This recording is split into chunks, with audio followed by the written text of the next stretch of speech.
Tatak Pinoy talagang palabok, kaya with this Lutong Nanay recipe, siguradong hindi lang ito tatatak sa ating puso, pati rin sa ating panlasa.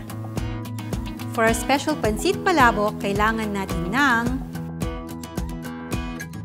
pansit bihon, tubig, mantika, atsuete, bawang, harina, 1 litrong tubig, hipon na nilinis at nabalatan na.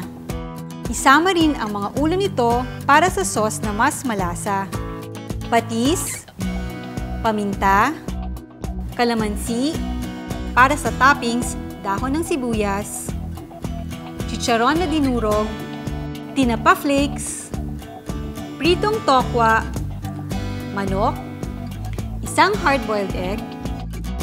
To achieve the fullness of flavors, 1 Knorr shrimp cube at 1 Knorr pork cube.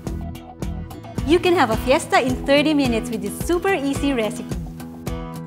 Ihalo ang bihon at tubig sa isang kaldero.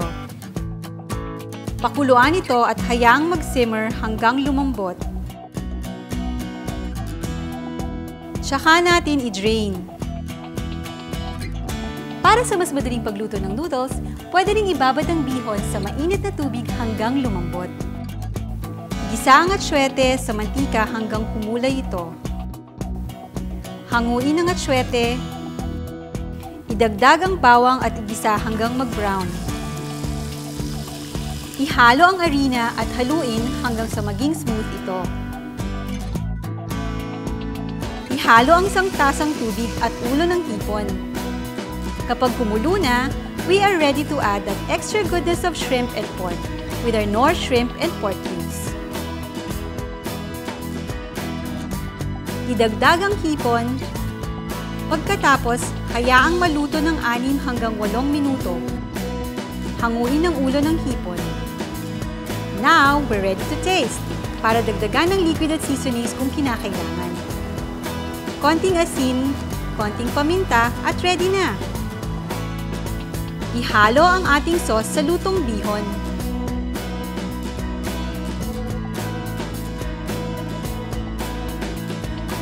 At budburan ng ating toppings bago i-serve. Ang dali lang, di ba? Meron ka na isang pancit dish na ikakatuwa ng buong pamilya. Ngayon, madali nang mag-celebrate araw-araw with this Lutong Nanay recipe na siguradong hit sa buong pamilya. Kaya gawing fiesta ang everyday lutuin with this easy-to-do pancit palabok. For more fiesta-worthy recipes, visit us at knorr.com.ph.